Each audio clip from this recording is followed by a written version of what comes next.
We see the banner, so if you, in your laptop, click the hide thing on the... I don't have a mouse. Yeah, but if it doesn't work, it doesn't work. It's also fine. Awesome. Cool. Good to go. So, hello, welcome to Jot Down Your JavaScript Build Times, and it's not about chopping broccoli. So, who I am, I'm Lukas Holzer. I'm working as a senior software engineer at ViennaJS.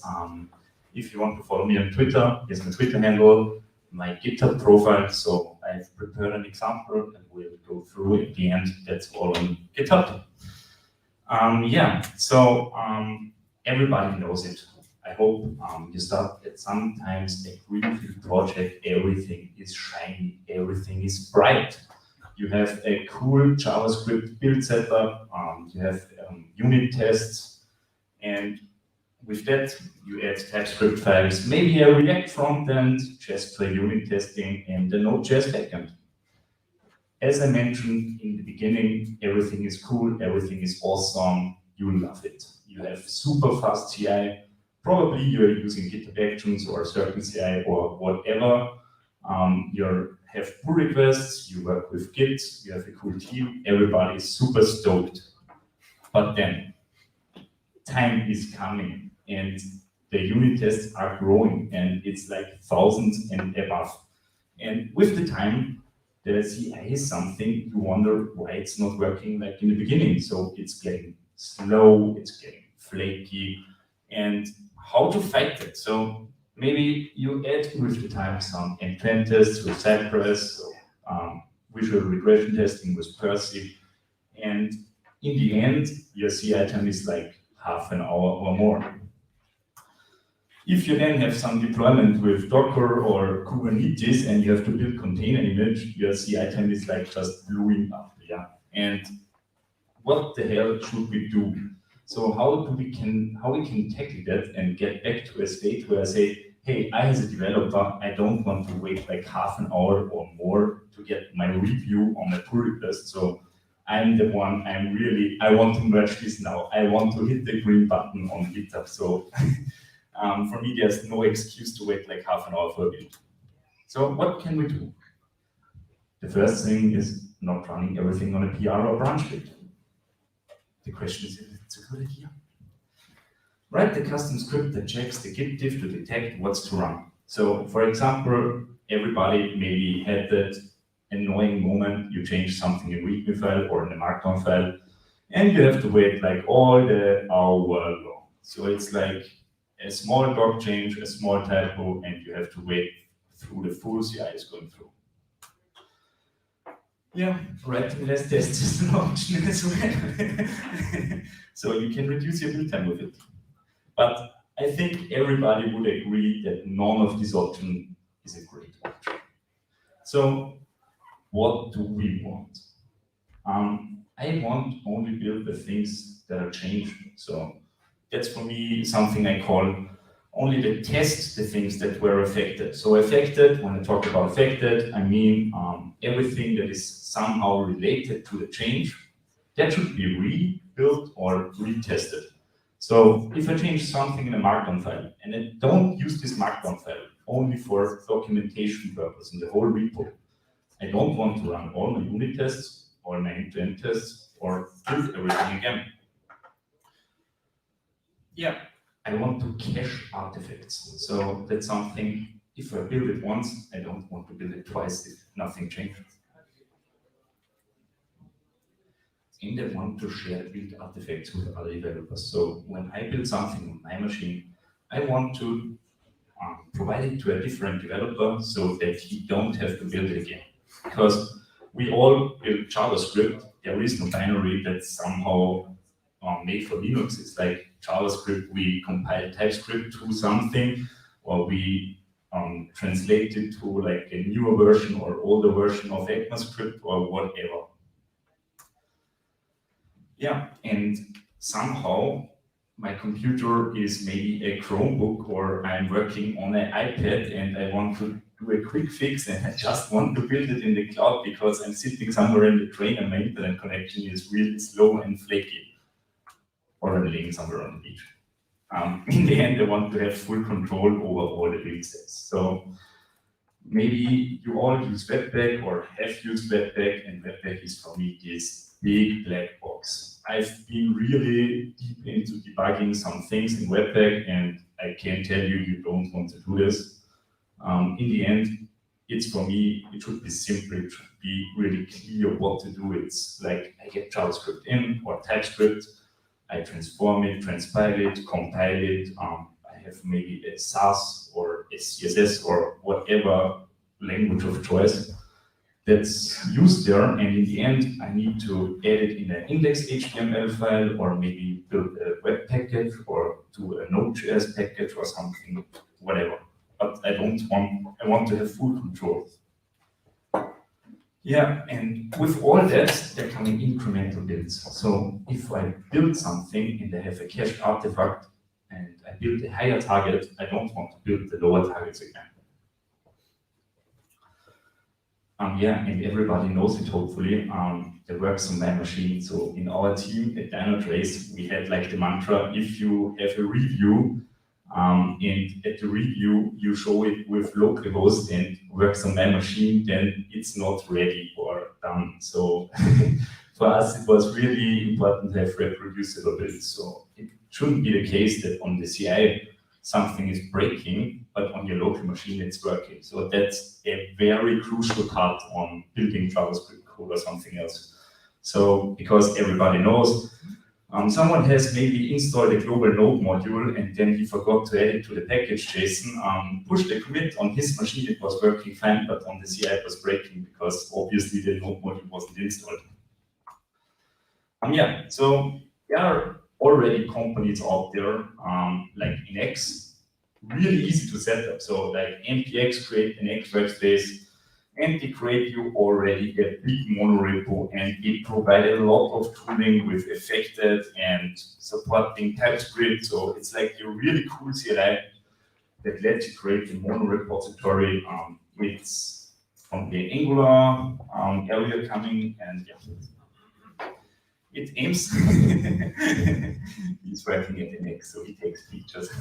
It aims to split up your build into affected test targets. So, for example, we had our Angular build with an X, and we split up in libraries, and each library had its own test target, has its own lint target, and you could really do an affected on that. So it was calculating the affected by checking the TypeScript imports, connecting it to a dependency graph, and then running your git diff over the whole thing and checking, oh, has something with the git diff changed for these targets, and then saying, yeah, your library wasn't affected, so we don't have to test it, just fine. Sadly, the whole import graph or building a dependency graph works over TypeScript imports nature, because correct me if I'm wrong, but as when I tried it, it was like you have your TypeScript imports and you often have dependency without the TypeScript import. So we encountered that a lot, that you were having end-to-end tests that had like a visual dependency through styles or something else that wasn't introduced through a TypeScript import. For that, they offer an ability to patch the dependency graph manually via adding something into a JSON file. But for me, it is when I have to do something manual and the developer is involved, I guarantee you make a mistake per 100%. Yeah, it's human. So we had the issue that we forgot to add dependencies, and then in the end, we delivered something that wasn't correct because we forgot to add a dependency there. And the other thing is, the whole thing originated out of the Angular context from the Angular CLI. So in the beginning, it was called like Angular JSON. Then they introduced like the ability to have like React and other frameworks in there, and they moved to an NX JSON. But somehow the whole thing is really coming from the Angular CLI world and is a little bit Angular opinionated. And it's very opinionated regarding the folder structure. So it might not fit all project types or monorepositories. So when we revision what we want, we only build the things that changed. They provide a way for that. They only test the things that were affected. Cool, and X solves the job. Caching the artifacts, they can do it. They have a remote cache where you cache things, but you only can cache to a library level. So you cannot go deeper in granularity.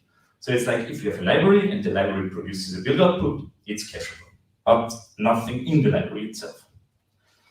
Share build artifacts with other developers. Maybe I'm wrong with this slide, but as the time I tried it out, it was not possible to share it. And building code with a remote build execution is something that doesn't work with Linux. The full control over the build steps, you have a control over the libraries, but you cannot build, or you have to write custom builders. So maybe this point is not fully satisfying for me to have real control to build how I want to build things. Incremental builds, working, but as I said, you can only build to a library target. You cannot go deeper. And the reproducible builds is something you still have the node version that the developer has installed on his machine. You have the node modules installed from the machine. And in my opinion, reproducible builds are really tough in the JavaScript ecosystem. And yeah, so there is one tool that solves the job. Maybe some of you heard it. It's Bazel. It's like a build tool made by Google. Initially, they called it internally Blaze.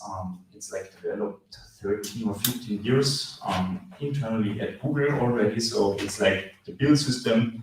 Everything is built with at Google. So they have one big monorepository, and everything in there is built with Bazel. When they open sourced it, it's like 2 years ago where they reached the first major version.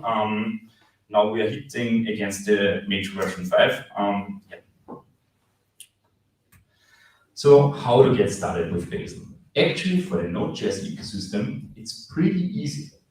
There is an npm for @Bazel /Baselisk. It's like kind of a node version manager. And once you have installed Bazel, or you don't need to install it globally, you can just go ahead with npx Bazel create my workspace, and you create a new Bazel workspace with this command. Everything's set up. You can just build it, works fine. For sure, there's no source code in it. But yeah, so what comes with an initial Bazel workspace, or what makes a Bazel workspace a Bazel workspace? It's identified through this workspace file. And you have a build.bazel file that marks a Bazel package. And of course, you have some other files like your source files. Let me take a closer look at this workspace file. The workspace file defines everything where you have dependency to external resources. So, for example, I call my workspace ViennaJS. As we are all JavaScript developer, we have some managed directories that are managed through Bazel.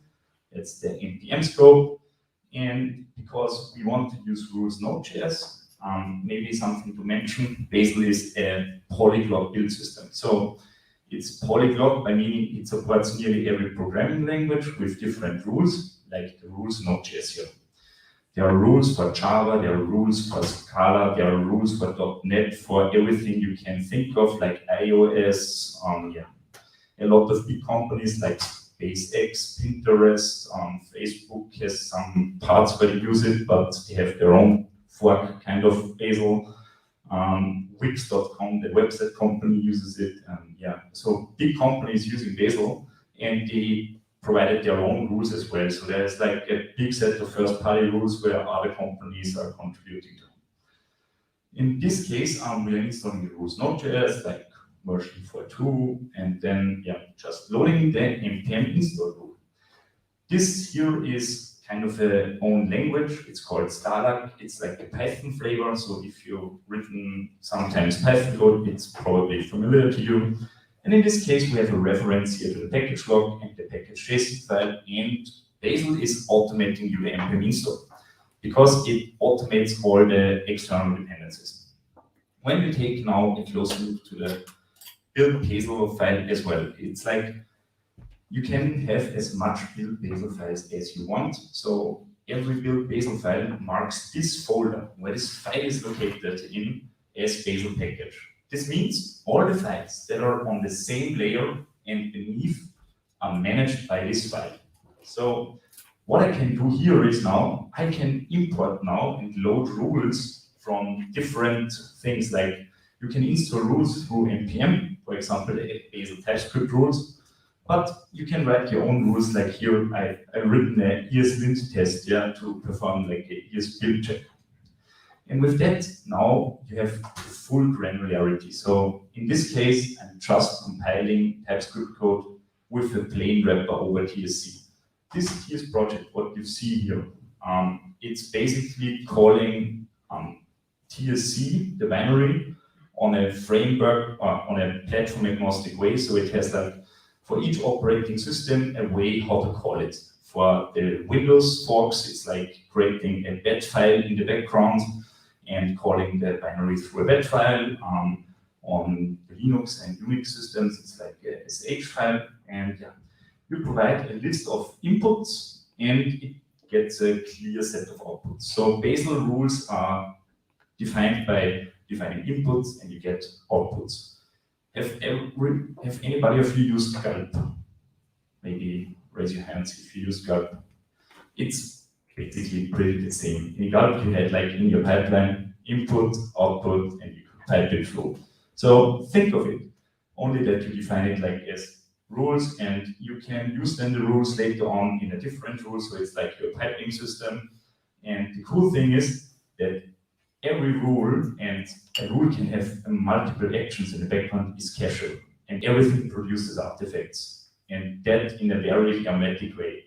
So the cool thing is that Bazel builds something like a sandbox where it executes everything, and through that they achieve that there is no problem with works on my machine, because the rules Node.js, as I've shown previously installing it, they vendor each node version for each operating system. So there is a JSON that matches the version 14 of Node, for example, for Windows, Mac, and Linux systems, and everybody uses like the same version of Node, and it's always getting executed with this version. You see here now a list of dependencies, and that's part of this sandbox functionality, because when I'm compiling now something and I need the types node, and I would use something like require fs. This would work if I run the script with TSC, compile it with the path, and yeah, because I have node on my system. But with Bazel, it's like they restrict you that you only have available what you provide here as dependency. So if you want to provide nodes that node types as dependency, you could not compile something that has a dependency on path, fs, or something else. The same like for Prettier. In this case, I copied it from some tooling where I use Prettier. So in this case, I was formatting something into my project with Prettier. Second rule is lint, but I will go to a short code demonstration later on where I have a little bit more in-depth view. So let me change the code. I've prepared a repo here.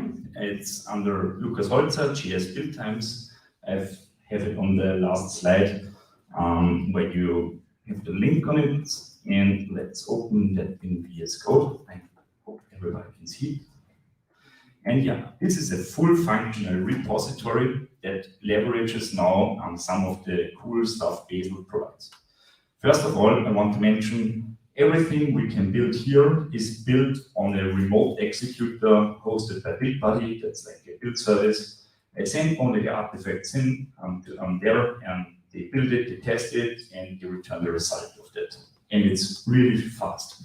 So if I open here my iTurn, I've run the test previously, and I say test everything, build everything. I don't care what, just everything. You see, it's done immediately. Because it says, okay, I've run it previously, so it's already cached.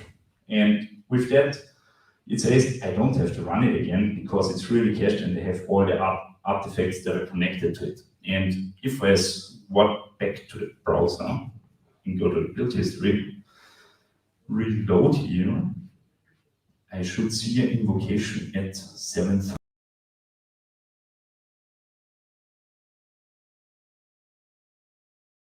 Okay, cool. 3 tests passed. 18 targets built successfully to accomplish that, including some ES build bundling and whatever, see some invocation details. And the cool thing is I can even see all the artifacts that are used for running the tests or building the tests. In this case, I have here a pizza menu for all the folks that love pizza. And I have here a pizza test that tests if the temperature of the oven is correct. Yeah, so back to this workspace. This all is possible because I've just used their toolchain for remote build execution, and I've configured like some properties in a config file where I say, hey, please use the remote cache and the remote executor at Cloud Build Buddy.io, and voila, it's working. So it's really easy to set up. I built the repo like some hours before the talk, so it was really easy to build. Yeah, but to show it a little bit more in detail how a test looks like. So for example, I have a steak prepared here. So I have the sizzling test. I mean, the sizzling test is really poor because it's always true. But the test is if the steak sizzles fine. And all I do is I'm using Jest. Jest is a pretty known testing framework, unit testing framework. And of course, there is no first-party rule for Jest for Bazel because who the fuck should build a rule for a build system like Bazel? But the cool thing is, Jest has a CLI, and the CLI is distributed through npm. So all I need to do is I need to install the Jest CLI with my package.json, and then I've written a small wrapper that just uses the CLI. So I have a name, I get my tests in there, I'm using a Jest config. Say, please execute the Jest CLI with the Jest config, no cache, no watchman, and the one colors. And I just import the binary that's provided through the npm install. That's all, and I can test my sizzling test. So if I say my steak is not sizzling, and I save that, and I just run the test. You see, it starts testing it in a sandbox, as you see, and it says, oh my gosh, it failed. Damn, it's not sizzling. But as you see, the other 2 tests are not executed because they're still cached. And that's really cool because you can define on which granularity you want to have your targets cached.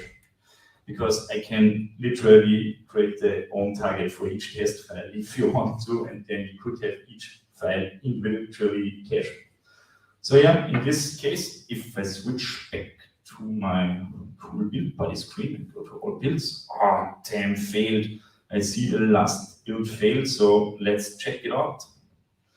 And yeah, in this case, I see, oh damn, no snapshots, but this test failed. And if I go here, yeah, it provides me already the logs, so pretty awesome. Yeah, so going back. Where's this? Perfect. Saving it. Perfect. Yeah. The second thing is here I have a pizza menu prepared as well, and the pizza is a little bit more advanced. So I tried to have it as simple as possible for the sake of demoing. Of course, Bazel provides a huge value on big complex repositories, but it would be really hard to demonstrate to you how easy it could be. In this case, I'm using like the TypeScript rules I just imported, and I'm just compiling here the TS project. TS project, as I said, is just a wrapper on TSC. And because I like the way how to import it like it would be a real Node.js package, I'm wrapping it with a JS library. And here I will come into this gulp piping principle where I just compile it and then I provide it as JS library under this package name. And with that, yeah, some Jest test as well. Really simple. I have here my pizza with pizza toppings constant. I have some mozzarella, tomato sauce, and basil. Not basil. And yeah, then on the other end, I have here an app with a front end, so a really simple Preact app. So importing the render function from Preact in my app, I have here an app TSX, and I'm going to import then the pizza topics and showing it to you. Yeah, some JavaScript here, and all I need to do here is, first of all, I'm just compiling or transpiling the TypeScript files to JavaScript. After that, I'm invoking ESBuild. ESBuild is a JavaScript bundler. I'm saying, hey, please use all the app compilation from the TypeScript compilation. Then I want some styles, so give me all the CSS files, because the bundler bundles the CSS as well. The output is the main bundle, and the output CSS is a CSS file. The entry point you should bundle is the TSX file.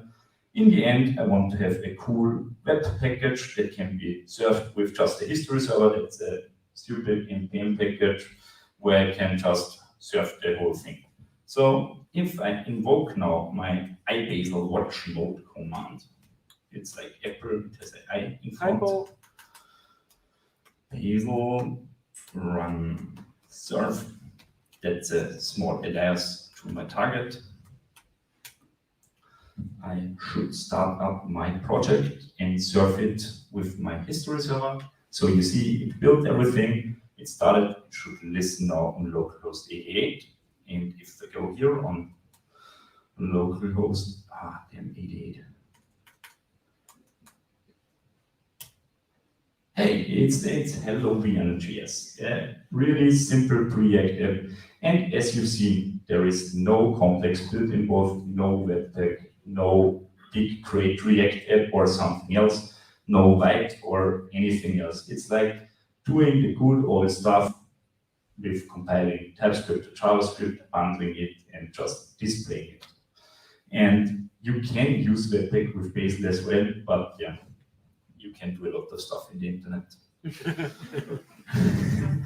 And what I do now is, because my TS project has a dependency on the pizza, and I've already built the pizza, so I'm going to just display. With one hand, it's tricky. And I'm just displaying the pizza toppings. And because I already have a watch mode in the background with Basil, I just need to go back to my browser and it displays mozzarella, tomato sauce, and basil. Yeah, the cool thing is there are no limits on how granular you do it. But when I change something here now in the pizza topics, it only needs to rebuild the target of the pizza toppings where this Preact is used. So it doesn't need to retranspile or recompile my pizza menu where a constant is in there. So this TypeScript command wasn't invoked because it's already built and I don't have to rebuild it when I just do something in my app and I don't touch my level, because I imported it from the ViennaJS menus pizza, and yeah, it worked like a charm. Yeah, with that, I can say, cool. We have covered that we have like cool incremental caching. And the cool thing is, it's really easy to set up in a CI. And if you think now, how long does your project take for a yarn or npm install? It can already take some minutes. Then you need to build and test everything. And in this case, I'm on average with 1 minute and 50 seconds on the GitHub Actions without some extreme caching. So it's like only the network connection that takes long to send it to the remote build execution, and it sends me the results back. That's everything. So I can tell you, with big projects with thousands of tests and end-to-end tests, which take normally long because you need to click, wait, you be still with 5 minutes average or below even. So we have CIs where we are around some minutes, like 2 or 3 minutes on average, with testing everything, including unit tests, installing npm install. So most of the project takes 3 minutes on installing dependencies with the GitHub Actions. Yeah, so to sum it up, let's head back to my Q presentation. It is.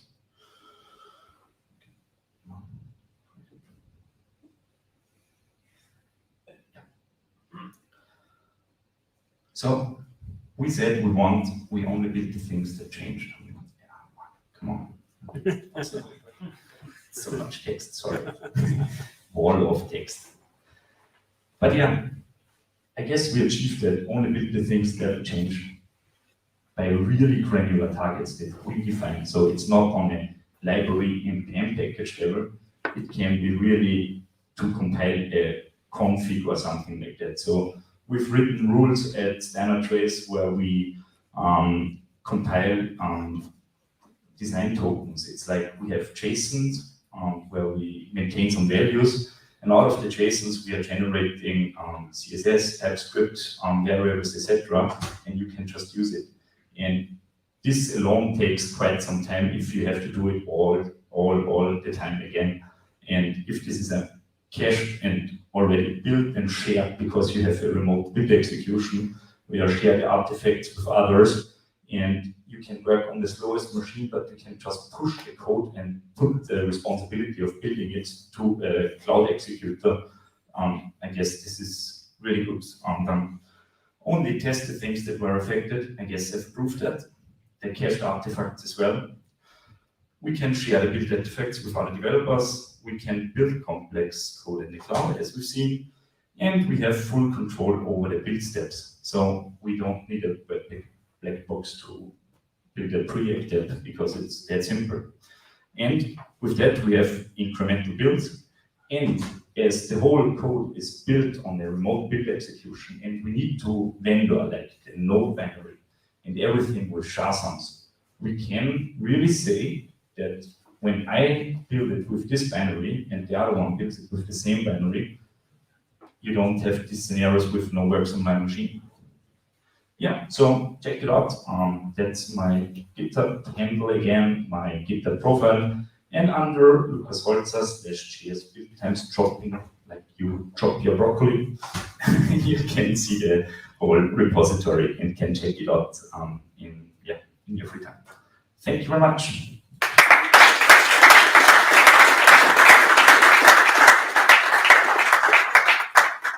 Any questions? Whoa. Oh yeah, there we go. What's the trade-off between writing all of those rules to get out to this sort of granularity that you need as opposed to, I mean, how much percentage of your time is taken up by actually maintaining all of these dependencies? The cool stuff is that you don't have... So repeat the question, if you don't mind. I guess the question was how much time it takes to invest into building all these build files and writing this and maintaining it in comparison with the code. To be honest, I cannot give you a concrete number, but in my opinion, it increases, but that's a good thing. Because previously, in the most companies, you have an EP team or engineering productivity or whatever that maintains the CI. And it's like fighting windmills. It's like a never-ending fight because developer push changes and they have to fight that they have stable CIs, fast CIs. With that, you shift a little bit the burden of like maintaining your build to each developer, which has downsides, huge downsides, because it's like a steeper learning curve, of course. And you need to onboard people to this build tool and need to explain them how it works and give workshops with it. But on the other side, you gain a lot of stability. And with that, with the stability, I prefer maintaining or adding a little bit of maintenance to every developer for having the really confident shipping of a good package in the end. So nothing is broken. I can rely on it because everybody had the same experience while testing it and it was working. And in my opinion, this overweighs the downsides. Was another question somewhere here? Yeah, in the beginning you talked about the greenfield project getting slower and slower. Is that your experience? Did you rip out an old CI or build tool and switch to Bazel on a big project? And how was your experience with that? Yeah, so we started with Learner for the mono repo. Everything was cool, but yeah, Learner has no affected or something like that. Then in the early beginnings of NX, we switched to NX. This worked pretty well, but then we hit the roadblocks I was referring to. to be honest, back in those days, NX hadn't had the caching, and we had some issues with the affected dependency graph, so that targets weren't picked up. And we were using Angular back then, and the whole Angular repository, like the Angular components, you probably know as like the material components, are all building with Bazel, and we were really deep into this repository. And we did like a VCT 2 years ago at ViennaJS. I was doing the VCT with a colleague where we investigated how much effort is a value creation team. Sorry, a value creation team is something where you join together, have a fixed topic, and then you can investigate it for 1 month without doing other duties, or like to a certain extent you're like free to take the duties.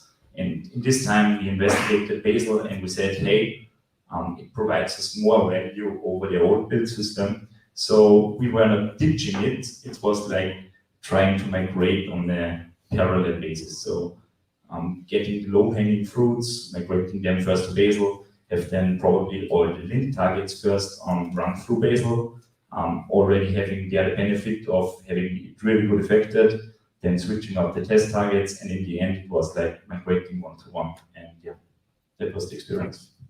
If there are other questions, I think we take them until afterwards, and you can talk to Lucas because we're running out of time. Is it a quick question on the? Yeah, it's a quick Okay, a quick one, last one. Is Bazel framework independent, or can you use it easier with any framework? Bazel is completely framework and language independent, so you can build Java or whatever with it, and each framework. Super. Thanks a lot.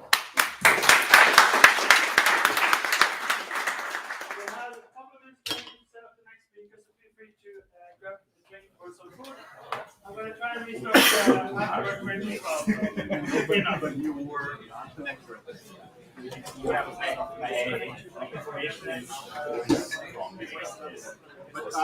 It's a good thing because I'm actually, there's a purpose of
You saw some conversion very explicitly.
All right, hello everybody.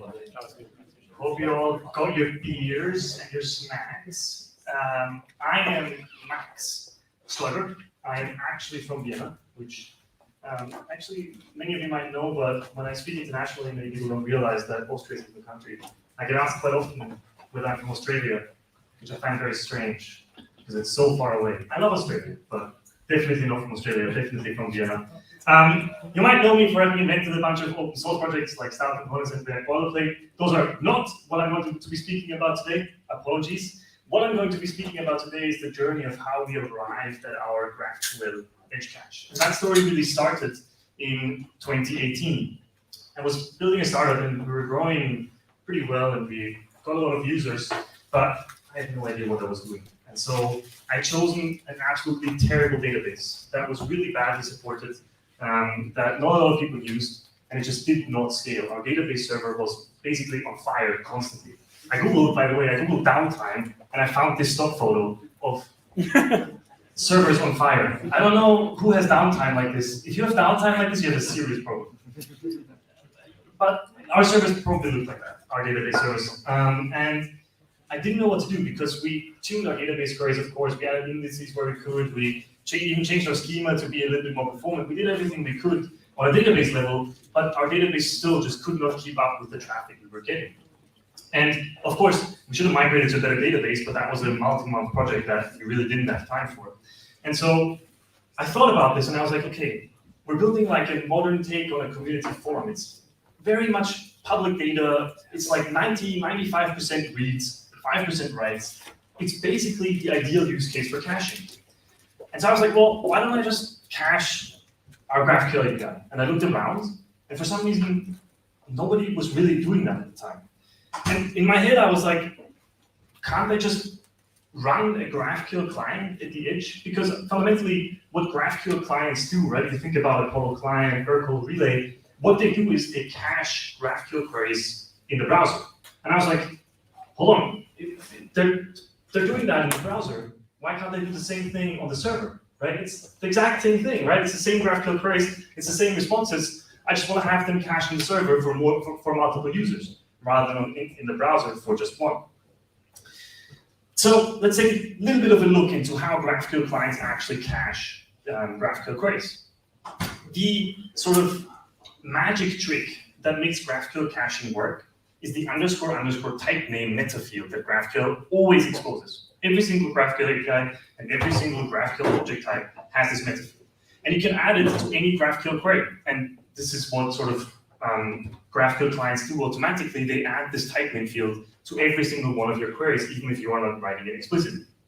And what that type name field allows you to do is introspect which type the response has. So the response for this get post query that loads a post and its author will look something like this. It'll return the post data and the author data, of course, but it'll also tell us that the post type is a post and the type of the author is user. Why is that interesting? Why do I even care about this? It's because when I now put this response in the cache, I can tag it as containing the post with the ID 5 and the user with the ID 1. Okay, fine. We know that this response contains the post with the ID 5 and the user with the ID 1. Why do I care about this? Well, because now when a mutation comes in, and this is where it gets really interesting. Let's say I have an edit post mutation where I change the title of my post. Again, in GraphQL, all mutations have to return some data, and so I'm fetching the changed post in the response. And again, I can add the __ type name field to the mutation response. When this mutation gets sent to the server, it edits the post, it updates something in the database probably, and then it sends me the fresh post data. The client sees a response that looks something like this. Again, the post with the new title. But because, again, we introspected what that response looks like, we now know that this mutation must have changed the post with the ID 5. And so the client can go and say, oh, hold on, I have this cache query result that contains the post with the ID 5 in my cache. And now I have a mutation that just came back from the server that edited the same post. I should probably invalidate that cache. And suddenly you can refetch from the server or even update on the client side with the new data. And that's really what makes GraphQL caching super powerful, is this introspectability where you always know which data you're querying, both for queries, but also for mutations. And again, that's the second part that's super important. GraphQL differentiates because, usually in HTTP you have get and post requests, GraphQL, everything is post, but they differentiate between getting something and changing something by calling it a query and calling it a mutation.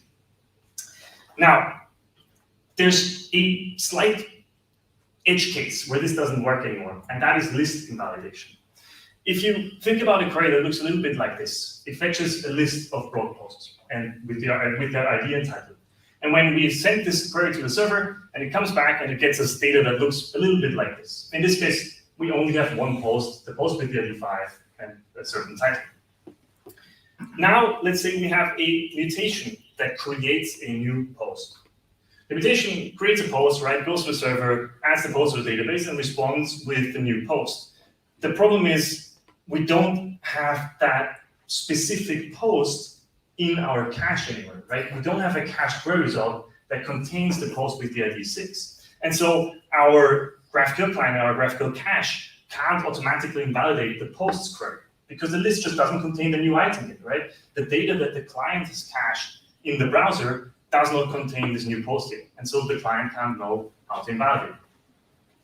The way most GraphQL clients work around this is with a little bit of manual invalidation. For example, in Urkel, which is one of the most popular GraphQL clients in the React ecosystem, you have this updates configuration where you can essentially say, hey, if you see a create post mutation, right? If a create post mutation is sent to the server, please invalidate any query that contains the posts field because that list of posts has very likely changed. And so please refetch that data and invalidate it from the cache. And then you've essentially gotten a full cache that always automatically invalidates based on mutations, which is awesome. GraphQL clients go a step further. They do something called normalized caching. So what I was talking about so far is called document caching, where you're essentially taking the entire query result, all of the data at once, and storing it in the cache. What essentially all modern GraphQL clients do nowadays is they do normalized caching, which is almost a little bit like relational caching. Essentially, if we go back to our old query result of the post with the author, and we look at that data, rather than taking this entire blob of response and putting it in the cache for the query, GraphQL clients actually split it up. So they cache the data for the post separately from the data for the user. So in Urkel, for example, inside sort of their own cache format, it then looks something like this. They cache data for the post with the ID 5, all of the data for the post with the ID 5, and then they cache data for the user with the ID 1 separately. The nice thing about this is if another query needs the same data, for example, if we now had a user query that fetched the user with the ID 1, The GraphQL client would go, oh wait, the data for the user with the ID 1, I've already got that in my cache, and I can just serve it to you without having to go to the server, which makes for a much larger cache rate. Now, the piece that is missing here is the relations, because we have the post of author field, which for the post with the ID 5 corresponds to this user. And Urkel, for example, stores this in a separate data structure that looks a little bit like this, that essentially just links the objects together. So you have the post query with a certain slug that corresponds to the post with the ID 5, and then it also tells us for the post with the ID 5, if you're fetching the author, that is the user with the ID 1. And then the user with the ID 1 doesn't have any relations, right? It doesn't have any links to any other objects. We just have the data for the user with the ID 1 in the cache, and it doesn't have any further nested fields. So that's a little bit of how normalized caching works. The takeaway here really is that GraphQL is actually awesome for caching. And that's a big part of the reason why everybody uses GraphQL clients, because they do all of this for you, mostly automatically, except for some of the edge cases. They essentially do all of this awesome caching locally for you out of the box. You don't have to configure it, it just works with any GraphQL API. So let's go back to my original question.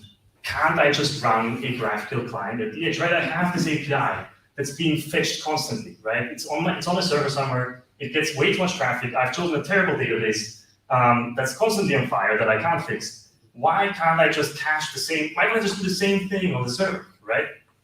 Well, the first problem with that statement is the edge, right? What does it even mean to run code at the edge? At the time in 2018, I think was when we ran into this problem, this wasn't very possible. Running stuff at the edge was just being discovered. Nowadays, that's a lot easier. We use something called Fastly Compute at Edge, which is Fastly's sort of edge product. And essentially, it lets you run code in their whatever 60-ish data centers around the world. I don't know how many it is exactly because they keep adding more, but it's something like 60, 61. And what Fastly's Compute at Edge product does is it does all this sort of networking CDN stuff for you. And you just tell them, okay, I have this piece of code that I want to run for every single request. Please give me every single request, let me run some code on it, and then let me send it out or not, depending on what you want to do. And you can really create your own CDN with this, which is immensely powerful. And they handle all of the network level routing so that if somebody sits in Vienna, they get routed to the Vienna data center. If they're sitting in, I don't know, Sao Paulo in Brazil, they get routed to the Sao Paulo data center. They make everything super fast and super smooth. And it's actually extremely easy as long as you know Rust, which I'm terrible at, but I know a little bit of Rust, enough to write some code, but it's super fast as well. The main difference between running all this code at the edge and running in the browser is authorization. Because if we go back to the previously cached query result, right, that contained the post with the ID 5 and the user with the ID 1. In the browser, we can just take this result, store it in the cache, and anytime we see the same query, we can serve the same result. That is not true when you're caching something on the server, because you might have authorization levels, right? And so if a different user sends the same query, it doesn't mean that you get to see the same data, right? Maybe they're authorized to read this blog post, and so they should really be getting null and not the data for the blog post. How do you solve this? Well, essentially, you have to add an extra tag to every cached query result, where you also store whatever their authentication token is, right? Whether that's in the authorization header or it's a cookie, you encrypt it or hash it somehow, and then add it as a tag. And that way, only users that have seen this data before will get the same data served to them. And a user that isn't authorized to access a piece of data will never see it, which is very nice and very similar to how CDN always work, right? Like if you cache some authenticated website stuff, then you'll probably run into the same thing where it's cached by an authorization header or by a cookie. The other thing that's different is that you need to purge the cache globally, right? In the browser, everything's synchronous. I can just remove that object from memory, from the JSON data structure that Urkel uses, and it's gone. But when you have 60 data centers worldwide, that gets a lot more difficult. The nice thing is, and this is where we kind of hack our way around all of the really hard problems, is that Fastly does all of this for you, because Fastly already has super fast purging. And the way Fastly does this is they use a gossiping algorithm to communicate between all of their different data centers. And what I didn't realize for a very long time is it takes them 150 milliseconds to cache data, to purge data globally. So if we tell Fastly, hey Fastly, the post with the ID 5 has changed, right? We've seen an edit post mutation, the post with the ID 5 has changed. within 150 milliseconds, any cache query result that contains that post will be purged from all 60 caches worldwide, which is mind-blowing to me. I looked this up recently. The speed of light to go around the world once is 122 or something milliseconds, or 130 milliseconds. So they're only 20 milliseconds slower than the speed of light. Now, of course, the trick is they don't have to go all the way around the world, they go both ways. So they only have to do half the way, right?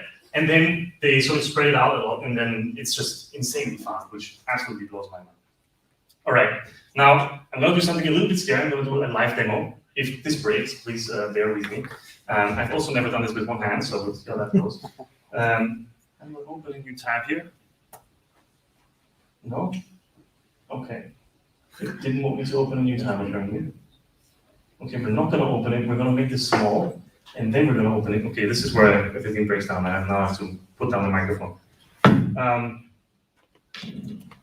We're gonna go up here, and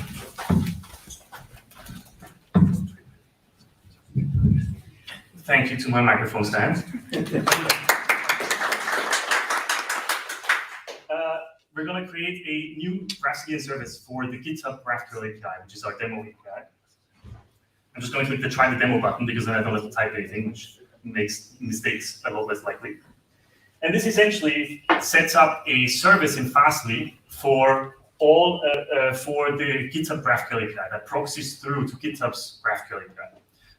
And then it's deployed to all 60 worldwide locations by Fastly. And if I now write a query here, which we've thankfully also pre-written, which fetches the sort of GraphQL topic on GitHub, if I run this query for the first time, it's pretty slow. The GitHub GraphQL API, particularly when you do nested queries, can get a little bit slow. So in this case, it took 1,900 milliseconds, 1.9 seconds to fetch this data.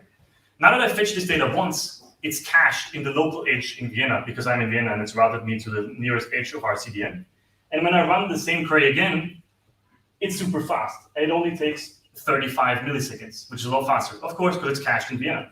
And I can run this query as many times as I want, and this is probably going to break our onboarding if I do this, but I can run this query as many times as I want, and it's always, always, always super fast. And that's really the power of our GraphQL edge cache. Thank you for holding the microphone. And that's what I wanted to show you today. Thank you very much for having me. That was a very speedy overview over GraphQL caching. I hope you learned something. If you have any questions, you know where to find me. Take any questions here? Sure. Questions? Yeah, so how do you,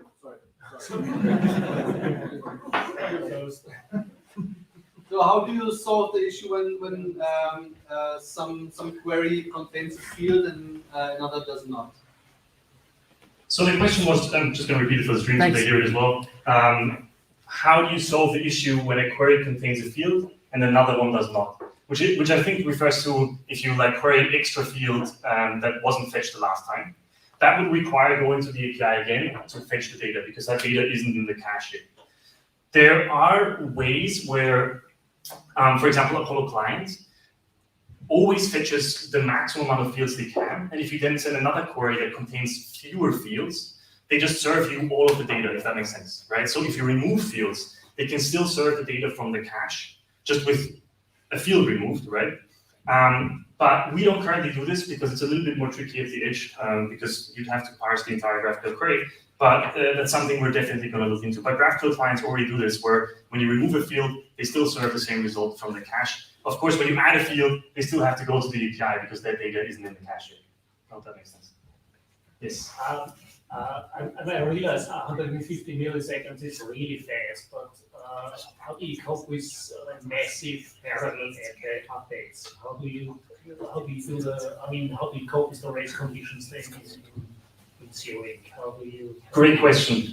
Yeah, I'm going to repeat it again. Basically, the question was about cache stampedes. If you invalidate something, right, and you purge it from all the 60 worldwide data centers, and then a bunch of users request the same data, how do you cope with that? Yeah. Now, Fastly has a feature that's called stale while revalidating, which is very similar to in GraphQL clients. You have these network policies, and one of them is cache and network. I think I forget what the exact name is. The way it works is when for every data center, say in Vienna, okay, I purge some data here, and 100 users request that same query. If I have stale while revalidate configured, only a single one of those requests is going to go through to the origin and fetch the fresh data. Everybody else in the meantime is going to get the stale data served. And as soon as that request from the origin comes back to the edge updates the cache query result, and only then will everybody else also get the new data. And so that way you avoid cache stampede because only a single request per data center will go through per query. So it's not perfect because still, if like 1,000 users request 1,000 different queries, we still have to go to the origin to get the 1,000 different pieces of data. But if the users request the same data, we only have to go to the server once. Yeah, what about data consistency? You've got an update. I mean, what could people get in the end? Consistency is definitely one of the hardest problems with all of this. Fastly says they have read my write consistency. So if you write something, if you send a mutation, then it's purged in the same data center immediately. Yeah. I assume synchronously, but I'm not sure since I didn't implement it.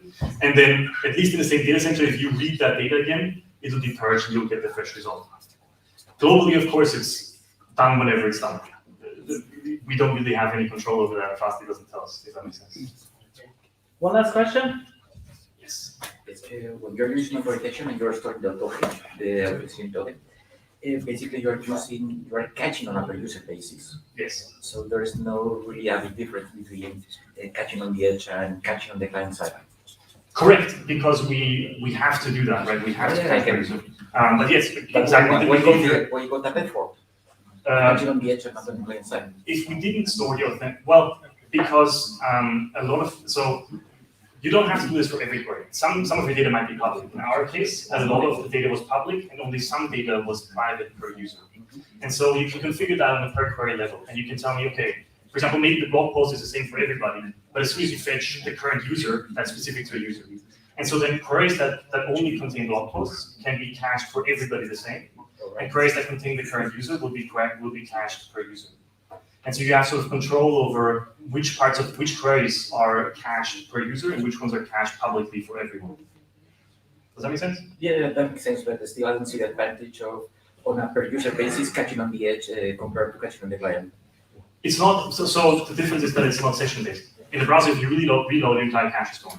On the edge, if you cache something, particularly with the super fast invalidation, you can have very long max ages. So people set max ages of a day or a week or even a month, right? And so then the data is cached for a really long time. So short-term persistence. Exactly. Does it work across the devices? So if I, as a user, have different devices, I get the same cache, Yes, right? if you request something from your phone or from your laptop, it's all shared in the same cache as long as you hit the same data center. If you move to Sao Paulo, then of course that data center doesn't have the cache data. Yeah. As long as you stay in Vienna. Yes, because with normal client, it doesn't work like that. Yeah. Thanks a lot.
No.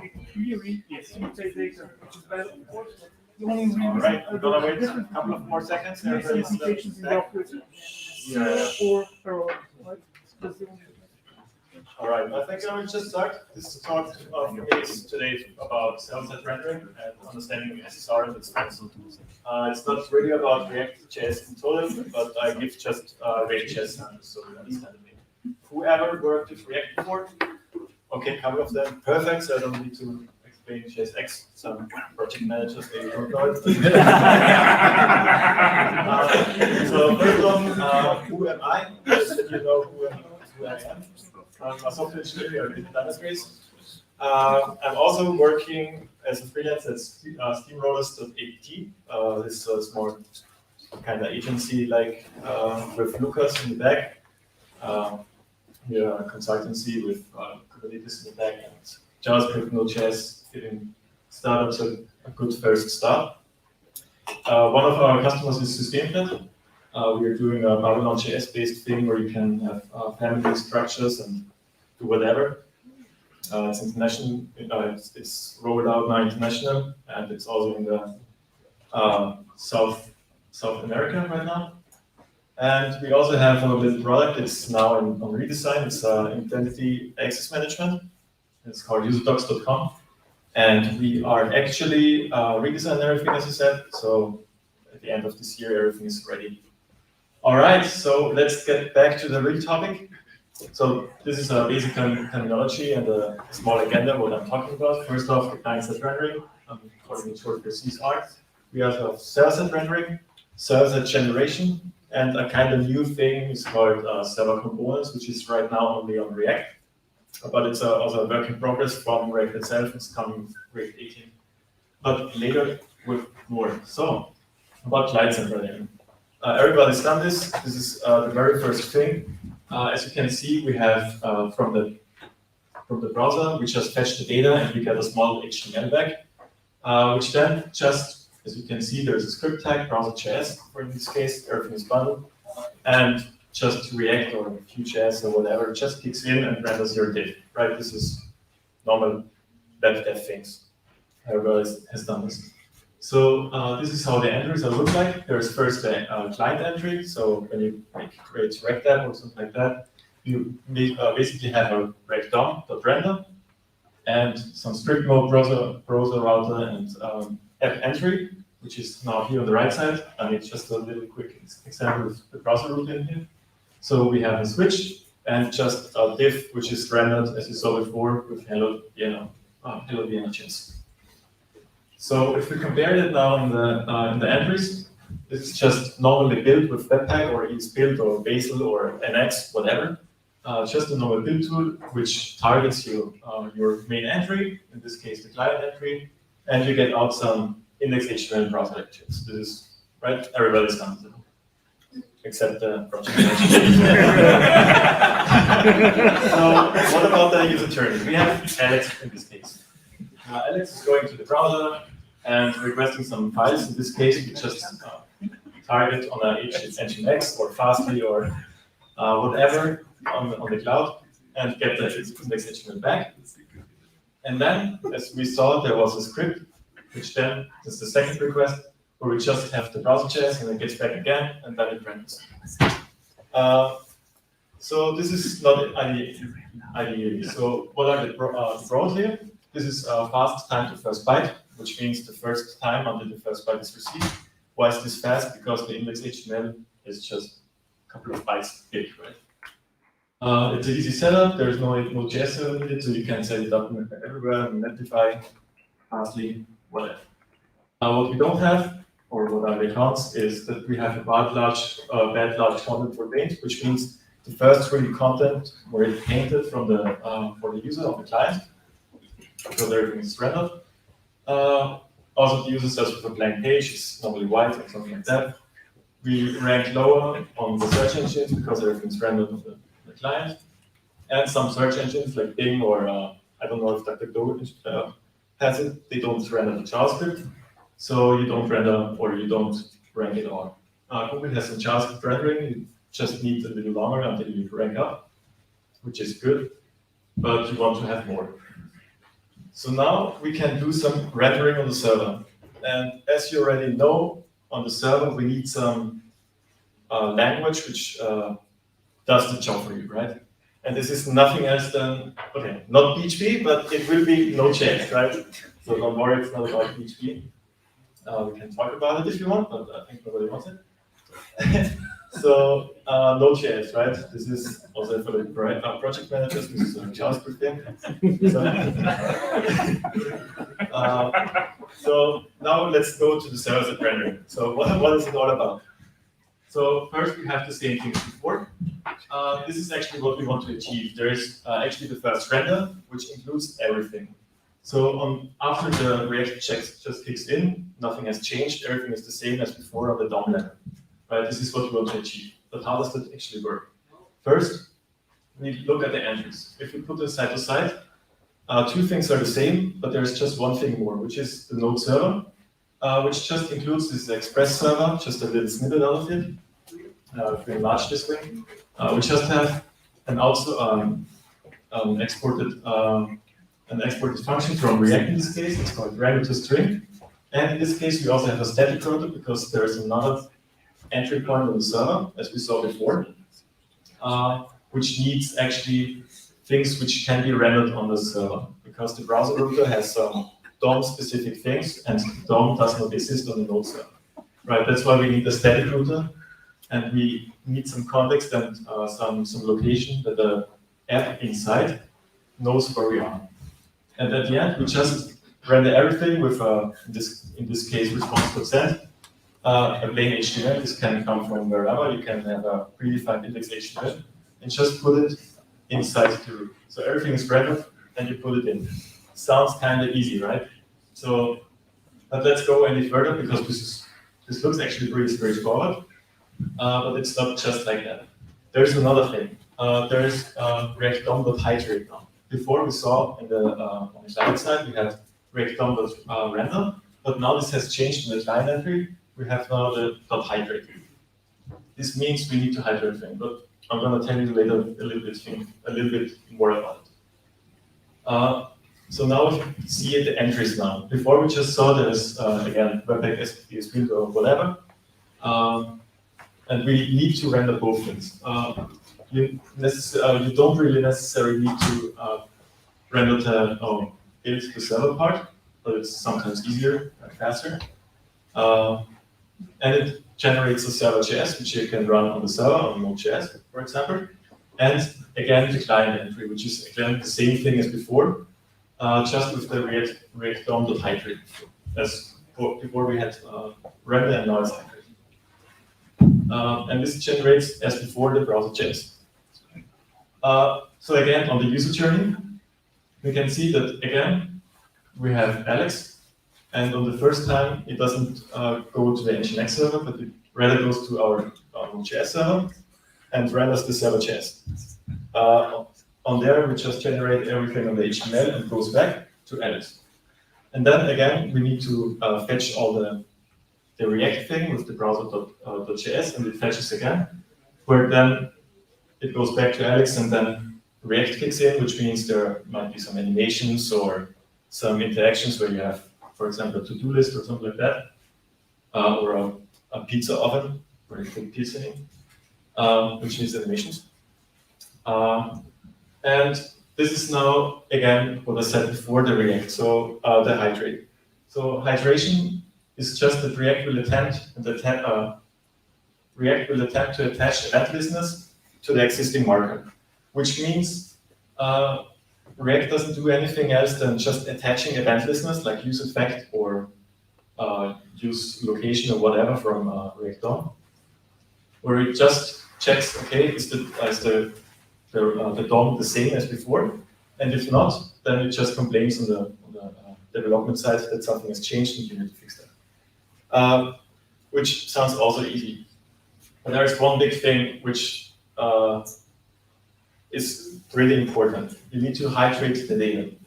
What does it mean? The thing what I showed before was just a rendered string. It just has some diff inside, and you just put it out, right? There's no interaction, no data involved, nothing. So what if your JS or React.js app looks like this? There is some welcome text, and this welcome text gets set asynchronously over a fetch event. So we just fetch /welcome, which is just a response with the text. With that said, it means that there is a use effect on the second, or the first render, there is nothing here, and on the second render, where the use effect comes in, the data gets fetched. Unfortunately, on the server, there is effect, right? So you just keep or just skip the use effect, as there's as it's kind of asynchronous task, right? It goes through the entire app once, and no re-render is involved. So this is not a problem that we need to solve. So the only thing we need to change is to initialize some data first. In this case, what I made is some initial welcome text. In this case, I go to the window, have some global available data. In this case, it's called SSR app, and have some data stored, some data structure. And use state in the hooks. It also takes some initial values. In this case, we can say the initial welcome text gets rendered on the server, and this the first time you have everything. As I said before, you don't actually have all the DOM events which has on the browser, right? So actually, Windows should actually not be here on the Node.js side, which is true, but you can define globals. You can go around this, and you can, on the server, you just initialize everything with global.window in this case. But you should be careful with that thing, because it makes other fields also available, like Windows client page, for example, which is then undefined, which will render something else. In this case, you can work around it and have some context around here. So there's a context provider thing in React, where you just wrap everything around the provider, and then you give initial data on the context here, as the static router does. So there's a context which you just give in, and so the browser knows, or the React DOM knows where it is, what it should render, and everything like that. And what we also need to do is we need to rehydrate, or because in this step there is a so-called dehydration step, where all the JavaScript gets out and there's only the HTML left. After a dehydration step, we usually need a rehydration step, which means that the frontend, when it rehydrates, it needs the data from somewhere, because it doesn't know which data needs to be rendered, right? So as before, we'll see when I go back on the first render, when it's going on the frontend or on the client, it will check everything again, but the first time it will render, the initial state is empty. So we need somewhere a global event where we can rehydrate and stuff. This is by giving another script tag in here. It's called, in this case, SSR app, and just stringify all the data, which we filled in before, in this case, synchronously, but you can also do it asynchronously, because everything before you can do in a promise. So this is then actually the last output that we have from the client. So everything is now rendered on the server, gets sent back, and this is now the last output that we have. So it's not, as in the beginning we said, there's only the hello ViennaJS and the browser, but it's now also the data which needs to be hydrated. This is not necessarily a good thing, because we have now duplicated data, right? So there's the hello ViennaJS doubled. So this is actually a thing which is a bad thing about server-side rendering. That's why you need to make sure that everything what you render on the server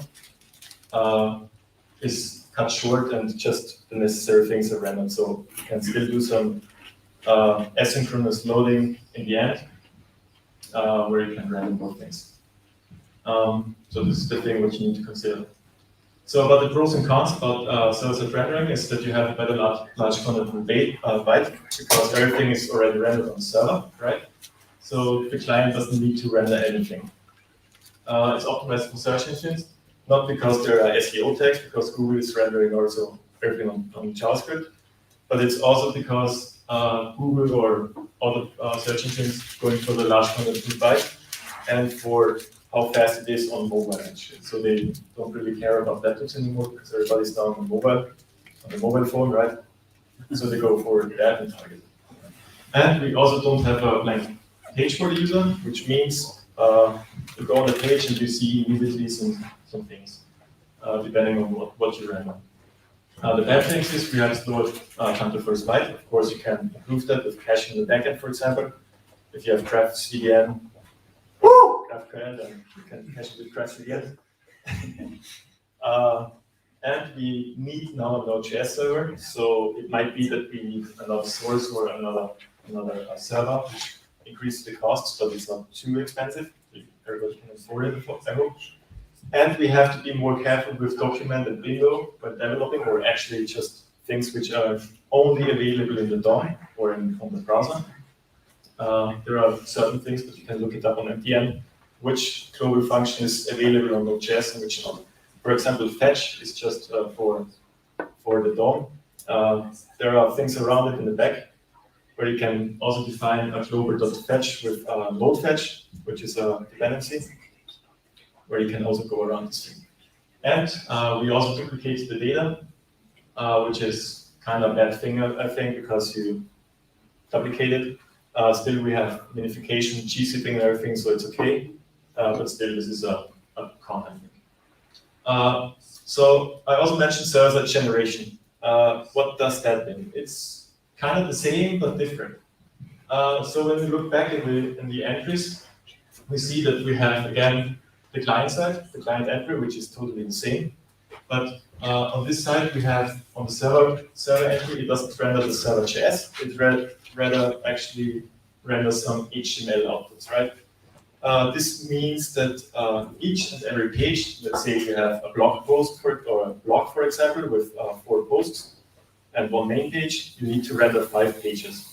So there's one the main page, the index.html, and 3 other pages. So I said x.html, which means infinite HTML threads. This is because you need to render each and every page, and then you have a global. Here in this case, you have this 5 times just with different data in here, and with different data in here, and it's just outputted. Next.js, for example, or Gatsby is giving you a good opportunity to make this thing. If you have to do it on your own, it's just painful because you need to do everything on your own. You need to know which route you have. You need to know which data is coming from where. And just pain. So if you use Gatsby or Next.js, it will help you a lot with doing that. So about the user journey now. We have Alex here again. So what does it mean? So Alex is now going to the blog and go through the first page for the entry, for example, hitting an Nginx cache or Nginx engine in here. And depending on where you are, you get the different HTML page, right? Which is good. So after everything is served back, the second page, again, React needs to be fetched as well. You can do reloading or stuff like that. But still, you need to fetch the browser.js, where you still have animations or it's opens or whatever, right? So this needs to be loaded as well, which is a good thing because you don't actually need a server anymore. So Node.js is not anymore needed because you have only static pages anymore. And for the pros, we have also better large content full byte because everything is now rendered and not on dynamically, but it's already pre-rendered before. It's also optimized for search engines and no blank page for the user, so it's the same as for server-side rendering. But there are 2 things more. First, I already mentioned with there's no Node.js server needed because it's only static files, and it's also easy cacheable with Fastly, for example, or wherever you want to cache it, because it's always the same until you actually rebuild it. The bad thing about it is that you don't have dynamic updates. So if you write a new blog post, for example, you need to rebuild everything, or at least the specific page you wrote, which gives you a little, more pain, but you can save it with the money, right? So there are also a lot of files generated, so you need maybe a little bit more storage somewhere, but storage is kind of cheap right now. And it's hard when you do it on your own, so there are tools like Gatsby and Next.js in the React world, but there's also Max, I guess, for Vue.js. I don't know about the others. Angular is everything pre-made and coming out of the box. So these are, for example, for Vue.js, you have Vue server render, you just make a create render, you have your import, and you render the string again. Again, for React, we already saw that. Angular does have everything in it. And Svelte, for example, has everything again. You need to compile it differently. So on the compile time, you need to compile it twice. First for the server, there's just a flag, this is true or false. And you have then two bundles, and one is from, let's say, the compiled SSR component, and then you just render and have HTML. So, but why do I want to do that, or why does Next.js and Gatsby exist? Because it looks kind of simple and easy.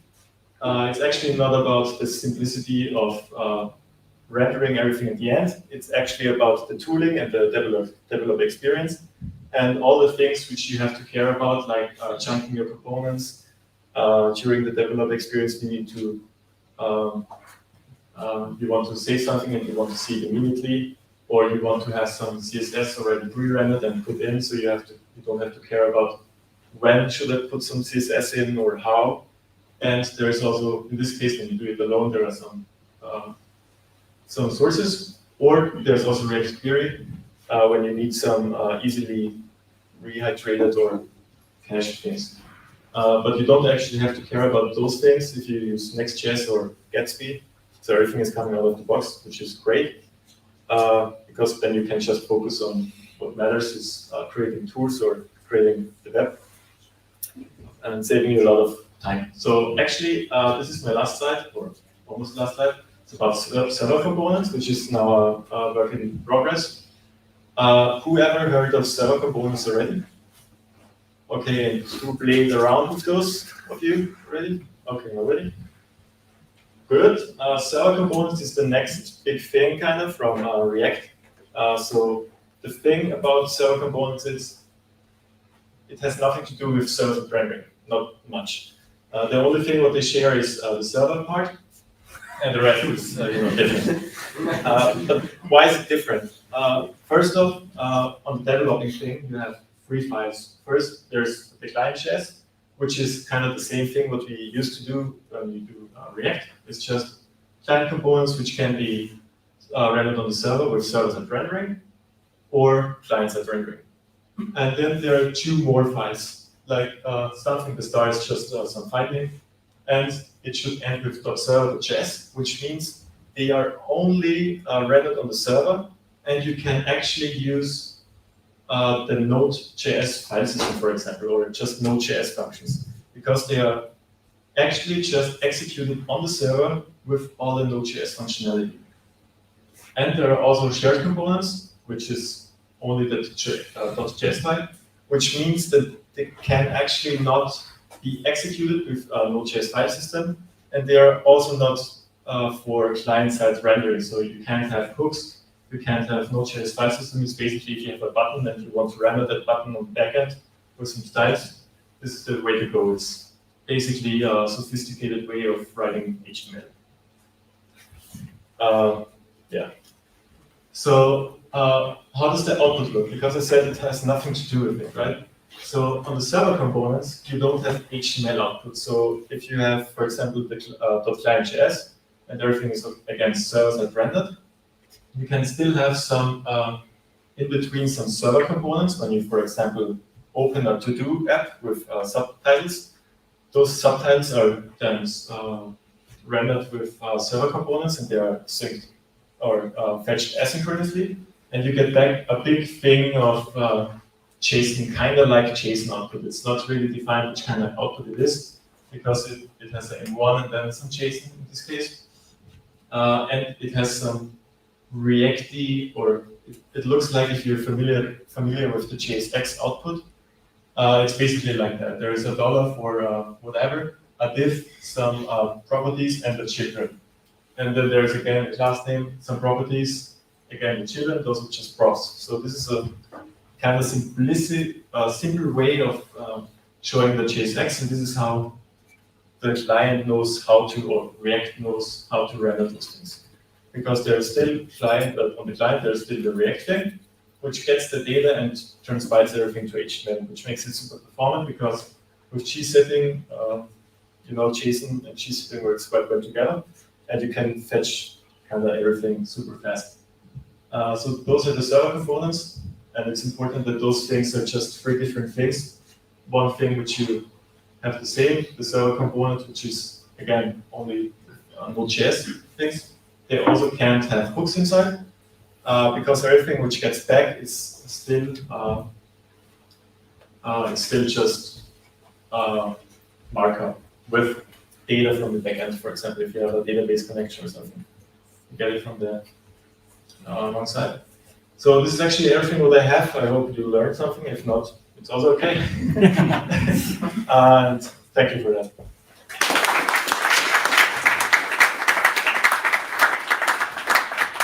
Questions? They either learned a lot or they learned nothing. Who knows? Who is your favorite PM? Actually, sure. At least. Good. At least. Thanks again.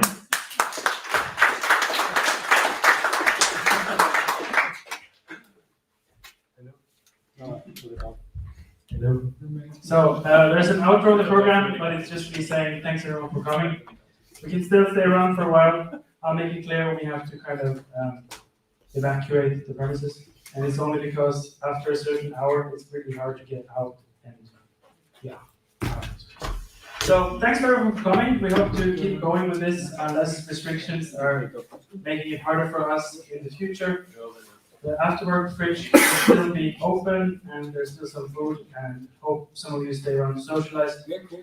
That being said, I would give a shout out to Lucas, who is not here right now, but he is visiting from Linz, and he would still love if some of you would like to join him after this is over. So if someone wants to still socialize after we need to leave from here, I'm sure that there's a chance to do that, just FYI. Lucas, the speaker, or contact me. Good, so thanks for coming. It was a pleasure.